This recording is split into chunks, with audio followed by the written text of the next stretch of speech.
Nazism. Germany, in the 1930s, wasn't just angry.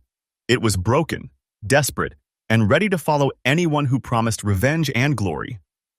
That's when Adolf Hitler and the Nazi Party stepped in, selling a deadly dream of racial purity, national pride, and the idea that one group, Aryans, were destined to rule. It sounded powerful. It became catastrophic. After World War I, Germany was humiliated by the Treaty of Versailles. The economy crashed, people starved, and inflation got so bad that money was worth less than the paper it was printed on. Hitler blamed Jews, communists, and foreigners. He built a movement using fear, propaganda, and huge rallies that made people feel unstoppable. Then came the violence. In 1933, The Nazis took control of the government. They burned books, shut down newspapers, and sent political enemies to camps. in 1935, The Nuremberg laws stripped Jewish people of their rights.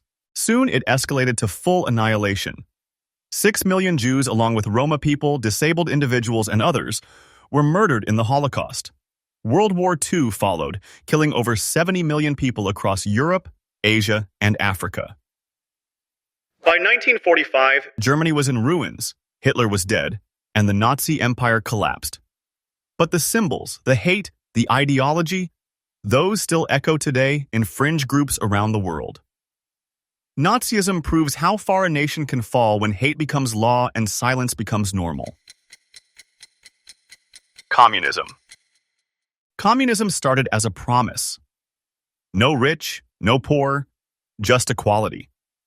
But when it became reality in the 20th century, it often turned into fear, famine, and dictatorships. The Soviet Union was the first big experiment. After the Russian Revolution in 1917, the Bolsheviks, led by Vladimir Lenin, killed the royal family and built a government where the state owned everything: land, factories, even ideas. When Joseph Stalin took over, In the 1920s, things got darker. he launched forced industrialization and took control of farms. Millions of peasants who resisted were executed, jailed, or starved. The Holodomor in Ukraine, a man-made famine from 1932 to 1933, killed around 3 to 4 million people. Stalin also created the Gulag labor camps, where political enemies, writers, and regular citizens were worked to death in freezing conditions. China, Cuba, North Korea, and other nations followed similar paths. In Mao's China, the Great Leap Forward caused a famine that killed up to 30 million people. North Korea locked itself off from the world, creating a society built on worshiping its leaders and silencing anyone who disobeys. Today, communism still exists in places like China, Cuba, Vietnam, and North Korea, but mostly as a mix of state control and capitalism. The original dream of equality got buried under dictators, secret police, and mass graves. Communism shows how a promise of fairness can turn into total control when power lands in the wrong hands. Fascism. Fascism wasn't born in Germany. It started in Italy. After World War I, Italy was broke, angry, and felt cheated by the peace treaties. In 1922, Benito Mussolini marched into power with his black shirts, promising to restore Rome's ancient greatness. He created a system where the state controlled everything: industry, speech, even thought. No democracy, no free press, just one leader, one nation, one destiny. Mussolini crushed political opponents, jailed journalists, and used propaganda to make himself look like a hero. He invaded Ethiopia, in 1935, using poison gas and brutal violence to prove Italy was still an empire. It worked for a while, until it didn't. Fascism inspired others, like Francisco Franco in Spain and later Adolf Hitler. It focused on nationalism, military power, and obedience to a supreme leader. Citizens were expected to sacrifice everything for the state. Individual rights didn't matter. Only loyalty did. If you disagreed, you disappeared. During World War II, Mussolini teamed up with Hitler. Bad move. Italy lost battles, citizens turned against him, and in 1945, he was captured by Italian rebels, shot, and hung upside down in public. Today, fascism still appears in extremist groups. Same style, same symbols, Same obsession with control and purity. It's a warning that freedom can vanish fast when fear and pride take over logic. Fascism shows how people trade liberty for power when they think their nation is slipping away. Imperial Japan. Imperial Japan wasn't just a country. It was an empire built on discipline, loyalty, and ruthless expansion. In the early 1900s, Japan modernized fast.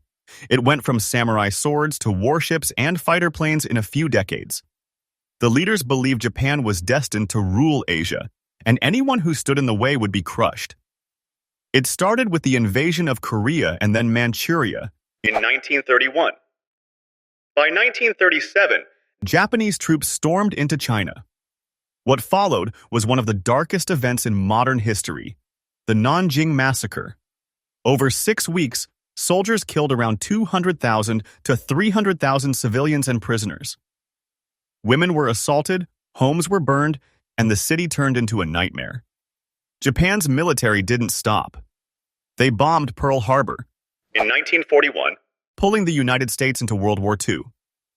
They occupied the Philippines, Indonesia, and Southeast Asia, forcing prisoners into brutal labor camps and death marches. Surrender was considered shameful, so soldiers often fought to the last man or committed suicide rather than be captured. by 1945 the tide turned. U.S. forces pushed closer to Japan. Hiroshima and Nagasaki were hit with atomic bombs, killing over 200,000 people. Japan surrendered shortly after, ending the empire. Today, Japan is peaceful and democratic, but the scars of its imperial past remain in Asia. Countries like China and Korea still remember the pain. Imperial Japan shows how loyalty and pride can turn into destruction when humanity is forgotten. Maoism.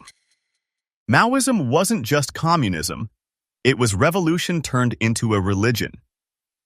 Led by Mao Zedong in China, it pushed the idea that peasants, not factory workers, were the true force of revolution.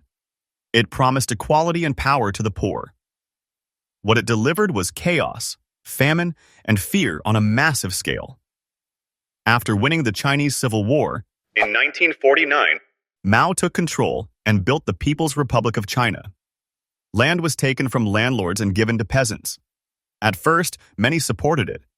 but in 1958, Mao launched the Great Leap Forward, a plan to transform China into an industrial superpower overnight. Villages were forced to make steel, in backyard furnaces instead of growing food. Crops failed, grain was taken by the state, and famine exploded. Between 15 and 30 million people died. One of the deadliest man-made disasters in history. Mao didn't stop. in 1966, He launched the Cultural Revolution. Students formed the Red Guards, destroying temples, books, and anything called old. Teachers were beaten, families were torn apart, and millions were sent to labor camps or killed. China became a nation that feared its own thoughts. Even after Mao's death, in 1976, the damage was deep: broken families, lost culture, and decades of trauma. Modern China has moved away from pure Maoism, but his image still hangs in Tiananmen Square. Maoism shows how a revolution meant to free people can trap them in a new kind of dictatorship. Zionist. Zionism began as a movement for Jewish people to return to their historic homeland after centuries of persecution, especially after the Holocaust. For many, it was about survival and building a safe nation. But like any ideology, extreme versions emerged. Radical groups that believed violence and forced removal were justified to create and secure a Jewish state at any cost. in the 1940s, Groups like Irgun and Leahy, Stern Gang, carried out bombings and assassinations against British authorities and Arab civilians in Mandatory Palestine. One of the most infamous incidents happened in 1946, when Irgun bombed the King David Hotel in Jerusalem, killing 91 people, British, Arab, and Jewish. in 1948, During the Arab-Israeli conflict, the Deir Yassin massacre took place, where over 100 Palestinian villagers were killed by extremist militias. These events fueled panic and mass displacement. After Israel was founded, in 1948, most extremist groups were disbanded or absorbed into the new state. But fringe elements continued. Settler extremists have attacked Palestinian civilians, burned homes, and destroyed farmland in the West Bank. On the other side, Palestinian militant groups have answered with suicide bombings, rockets, and kidnappings, trapping both peoples in a cycle of revenge. Today, most Israelis and Palestinians just want peace. But extremist ideologies on both sides keep the conflict alive. Zionist extremism is not Judaism or Israel itself. It's the belief that land and identity are worth more than human life. History shows that when nationalism turns absolute, humanity gets left behind. White supremacy.